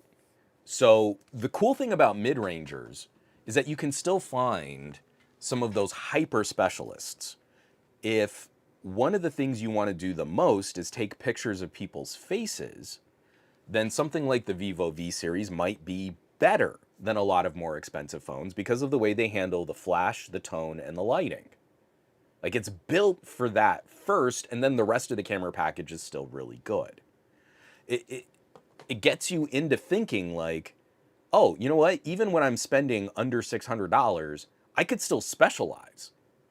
Maybe I'm totally willing to go with just complete garbage cameras and I can get a gaming device. Or I can split the difference. Like I can have good cameras, but I want something that's really high performance, and you could go with something like a OnePlus. The OnePlus 13R, the cameras are good. They're not great. I mean, like they're better than adequate, right? But this is a crazy high performance device with crazy fast charging and a really big battery. That experience overall, if you're not super particular about your cameras, you just want something that's going to be decent enough. That's something, again, Michael C was talking about how often my socks get rocked. All these socks, these poor socks. I actually have a pair of socks under my desk right now. That's super gross. They're all just getting rocked left and right. But again, it's because we're being specific. We're saying, I want to focus on something and I want the best experience from my dollar there. And when you do that, it's so much better. You love your device so much more. Yeah, Michael C. also. I saw someone trying to say Juan was just a big Apple or Samsung shill in the Pixel video, and that was embarrassing. It was pretty funny. I had to share one. I try not to go on threads at all if I can help it. But I had to share one, and I got some pretty funny responses from people on threads. Let's see. Michael C. Flossie has been giving this lecture now in all of his Samsung videos. I don't care about battery life because I have all sorts of adapters and wireless chargers and stuff. It's a defense mechanism because they know Samsung has embarrassingly small batteries this year and he loves Samsung. And again, I mean, like, I want to say it's fine to have a bias, but I would say maybe this is the time to not have a brand bias and have a feature bias. Because at some point, if I have a brand bias and the brand inevitably does something I don't like, then I have to change what I like to keep being a fan of the brand. I can hold this up here and say, I really like the Xiaomi 15 Ultra, but I am super disappointed they got rid of the variable aperture on the Xiaomi 15 Ultra, and it makes a great argument for someone to instead save money and pick up the Xiaomi 14 Ultra. Lightning bolts did not hit me. I am not a tech heretic for saying that. Galaxy S25 Ultra is one of the best productivity phones launched this year, but if you still care about S Pen, maybe save money and pick up a Galaxy S24 Ultra instead. Do you see how easy that is? I care about photography features. It is not a foregone conclusion that I'm going to tell you to buy the Xiaomi 15 Ultra, because the Xiaomi 14 Ultra might be better for your needs. And you'd save money, because it's older, and it's still a disgustingly powerful device. And that's what I have almost zero patience, zero chill left for the people that are trying to act like, well, you're watching this because you're a Samsung fan, so we're not going to criticize Samsung. If you want Samsung to put out better products, you need to show them that your behavior can be affected and that you're willing to leave for features that you care about. I'm to the point where I'm even starting to push a little bit more. Someone tells me they care about photography, like, you might want to import a phone. That's really dicey stuff here for the United States, especially right now in this political climate, but what I can do on a Vivo horrifically embarrasses Samsung at the same price. Importing the phone horrifically embarrasses Samsung at the same price. So why would I keep rewarding Samsung with my business? I did want to show this off because I'm curious about this, and I want to hear what people's thoughts are. This is from Ishan Argarwal. I am so sorry, Ishan. I have absolutely mispronounced your name. But this is on their Twitter account. Xiaomi 16 Pro Max leaks reveal second screen comeback. Radical departure from the previous design expected to launch very soon in China. Xiaomi 16 Pro Max. I don't know of any previous Xiaomi, and please, this is where I'm asking, if there's like a translation, is there a Pro Max in China or in other regions? Because for me, it's always been Xiaomi, like the numbers, Xiaomi 15, 15 Pro, and 15 Ultra. And then later, we're going to get the Xiaomi 15T and the 15T Pro. I've never heard of a Pro Max. And is that what the rumors, the leaks are pointing to, that Xiaomi is going to be changing this up and that we're not going to get Ultras anymore? We're going to have a Pro and a Pro Max? I'm kind of confused by that. But they've got some photos here. Here's like a woman who's holding the phone, and you can see this large rectangular cutout. Hey, all Poco's did this, and iQOO's did this, and a bunch of other players have done this cutout. And then they've got some what look like prototype, or not dummy units, but like maybe retail hardware build, and it looks a lot like the Xiaomi Mi 11 Ultra. So I don't know if this is going to be Xiaomi copying Apple even harder, but I don't see necessarily, I don't see evidence that this is a foregone conclusion that we're getting that screen back. I want you to look at this photo of what might be kind of a dummy unit on this person's leg. And then if I go back, and I don't think I can really zoom in well. Let me see if I can make this a little bigger.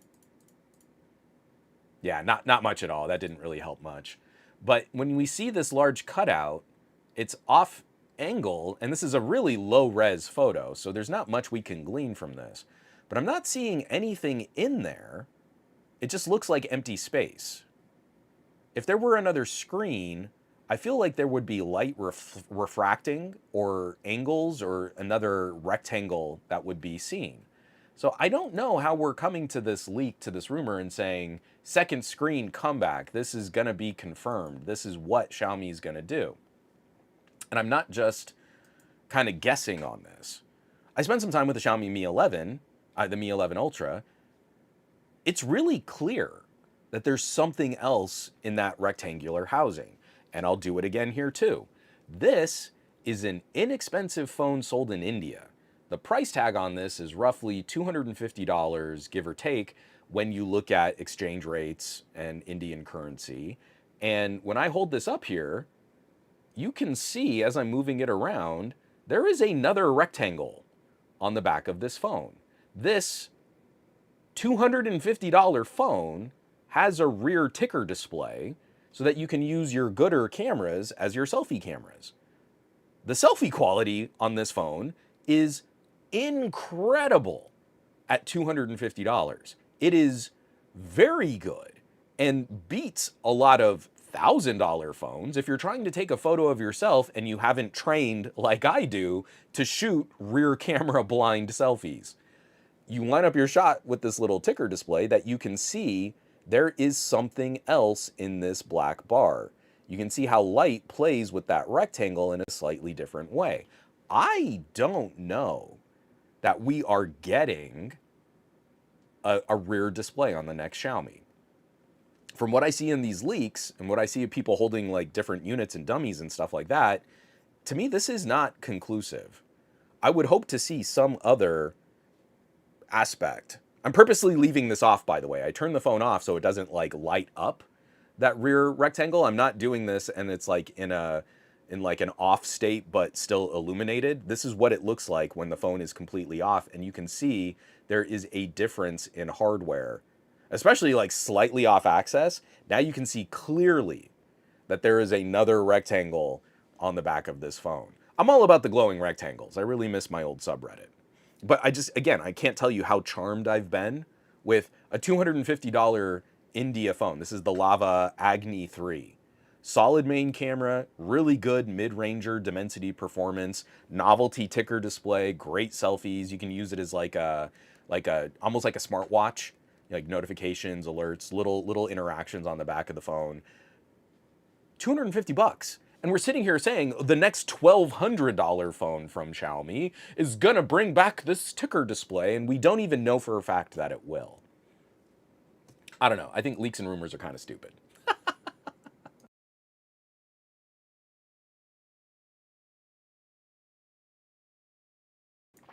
Oh, Scoop brought it back. So when I said, hey, Scoop knows every time he's heard this, so you must have a really nice camera.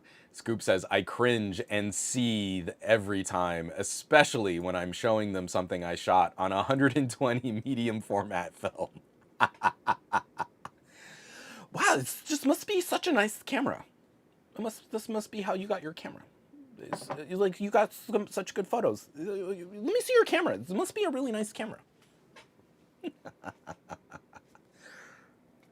It's so great. See, JGJ, again, be honest with folks. Jay, this is spot on, man, and I wish more people would just join you on this. JGJ says, my feature bias, low-tier processing communicators. I've explained I'm a mid-range maven since the mainstream options do not necessarily interest me anymore. See, like, we need more people who are going to come out there and just say, hey, you know what? I don't need a Maserati, which is going to devalue 50% the second I drive it off the lot. I need a Toyota Corolla, man. I need a Honda. I need a great daily driver, good range and good mileage and comfortable features, and it's gonna get me there safely and do its job the way I need it to do it. Galaxy A really isn't getting that job done. Pixel A is making me nervous. Like, yeah, it's a good phone, but what if that gas tank lights up Pinto style? So I guess I can't recommend the mid-range Pixel. I gotta move people up to the more expensive premium or ultra-priced devices if I don't want my gas tank to explode on me. If we don't really show consumers, like, get what you need, there's no point in spending $1,200, $1,300 on a phone if you're not gonna get laptop use out of it. If you're not gonna get Bionic Scoop professional camera use out of it. Save your money. I just held up that OnePlus. I put it back down and I've lost it in a sea of little review phones. You want a Honda Civic Type R. Here you go. OnePlus 13R. Yeah, it's not going to be as comfortable as like a luxury sedan. It's not going to be as fast as a V8 Corvette. It's going to be a really fun drive though. See, like, I'm repeating myself from repeating myself in this podcast. From PP Joker, it's hard to tell if that is simply a screen that's turned off or not. From the photos that they've shown, again, I'll screen share this one more time. From the photos that they're showing, I don't think there's a screen in here. I really can't see anything in these close-up photos that looks like there's another display in that black bar. And even on this one, the lighting is sort of off angle. So you can see reflections from lights across the back, and there's no difference in the side of the black panel and where a ticker display would be. Go V8. They'll go through all of this just to avoid giving us an LED notification light. You're not wrong. It's funny. So I want to wrap this up with a story that kind of blew through my desk. I caught it on Mastodon, and this is silly. I need everybody to laugh at me for being the gadget nerd that I am. I actually do need a little mocking on this because, y'all, I've been in so deep on the politics of technology and the consumer experience of technology, and I'm the first one to tell you, I do not have a healthy outlook on what I use tech for and what I'm concerned about with consumers and the pressures that I see people dealing with. I can tell you my relationship with technology has gotten a little unhealthy because I got this story and my heart hurt with happiness and I teared up a little. And the story is not worthy of that. My reaction to this, I mean, again, it came at a time where I was like looking at Google antitrust cases and just like AI burning our environment and our economy to the ground and just like all of the terrible, terrible, terrible, terrible. And this one little story crosses my desk and it was a glimmer, like just the happiest little palate cleanser of a tech news story. So this is I don't know what EuropeSays.com actually is, but this is a feed that I catch a lot on Mastodon. And the headline is Windows mixed reality headsets revived by free Oasis Steam VR driver.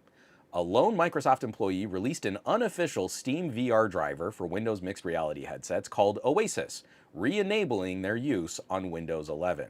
The Oasis driver arrives just 1 year after Microsoft started rolling out Windows 11 24H2, which completely removed support for Windows mixed reality.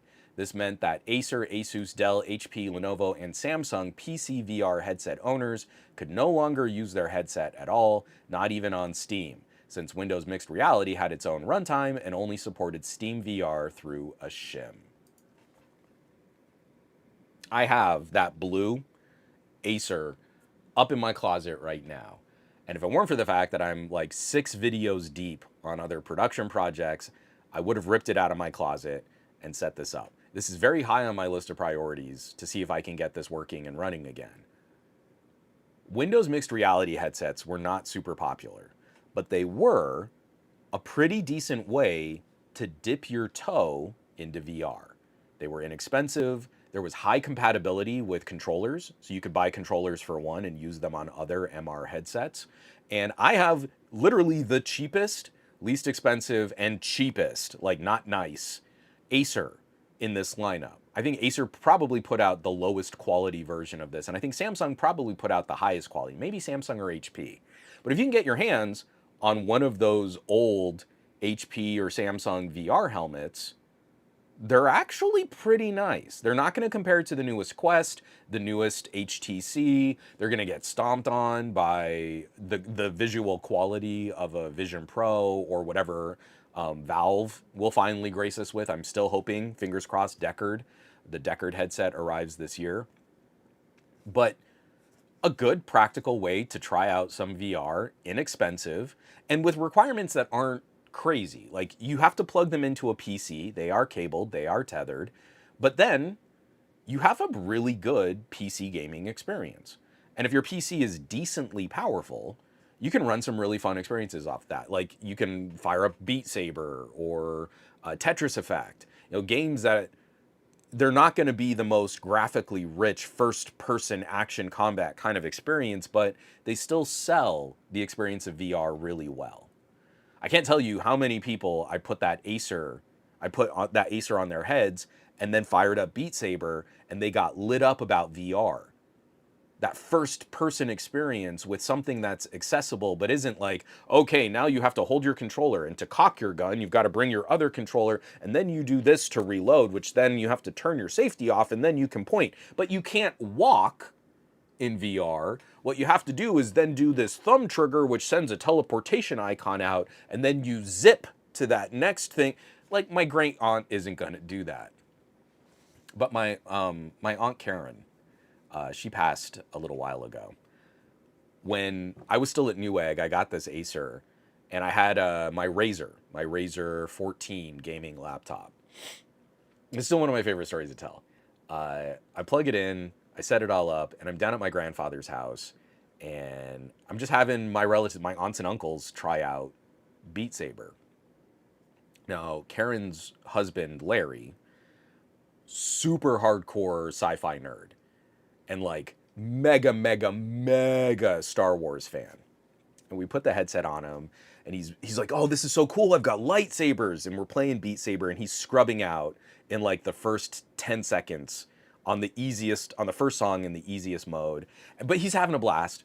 It's fun. We're all laughing because they can see on the laptop screen, and we're just swinging these things around, and it's hilarious. My Aunt Karen, hardcore Jane Austen period romance, satire, English lit. She was a teacher too. English lit kind of person. Really doesn't care for sci-fi at all. We put the controllers in her hand, and she's freaking out like, oh, I don't even know what I'm doing, and what's this thing, and oh, the lightsabers, will the lightsabers hurt me if I hit myself with them? Like, it's really funny. She's like going overboard on just how not into sci-fi she is. So she starts hearing the music, and she's like, oh, it's an arrow, and so she swipes one down, she swipes one up, and then she scrubs out like 10 seconds later, and she goes, oh, I think I get this. Do it again. And then she finishes the first song on easy on her second try. And we're all like, whoa, Karen just blew through this. This is amazing. Then one of my other uncles goes, well, hey, Larry, I guess we know who the real Jedi is in the family. And Larry goes dark. Like, he is not amused that that just happened. Again, I'm infusing way too much of my own like personal experiences. Like, this VR headset not only brought joy, but I got to introduce VR to people in a portable, inexpensive, practical way, and it worked great. And people were able to play with it. My Acer was on the Fox morning show here at the local market. I was doing Fox tech news reports for them for a little while. And I had one of their reporters, one of their anchors, like wildly swinging away. And I was having to reset the first mission like every 10 seconds because he could not finish one song.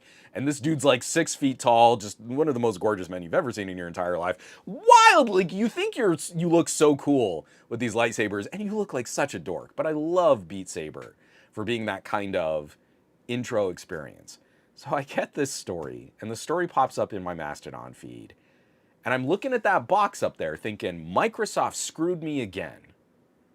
Microsoft came out with another platform ahead of its time. They made all of that BS proprietary. The few people who went out there and spent money on their MR initiative got burned. Yet another example of why would I ever trust a Microsoft or a Google to put this kind of stuff out there, because I know they're going to pull the plug on it if it's not, for some reason, the mostest popular thing in the history of tech computing. I'm looking at that going like, man, I've got a stupid paperweight up there. I should really just e-waste it. But this one former Microsoft employee came out with a patch, rolled his own, and now I can hopefully, fingers crossed, revive my Windows mixed reality headset. The one that I got to see my Aunt Karen absolutely crush my Uncle Larry playing Beat Saber on. And yeah, I'm in too deep, y'all. Like, I got choked up thinking about reviving this headset. I got choked up thinking, like, I could maybe put this on my daughter's face now. My daughter's getting old enough that short stints in VR might make sense. She didn't really get to know my Aunt Karen. But, you know, hey, I put some lightsabers in her hands, and maybe she's pretty decent, and maybe she'll be the next Jedi in the family like my Aunt Karen was.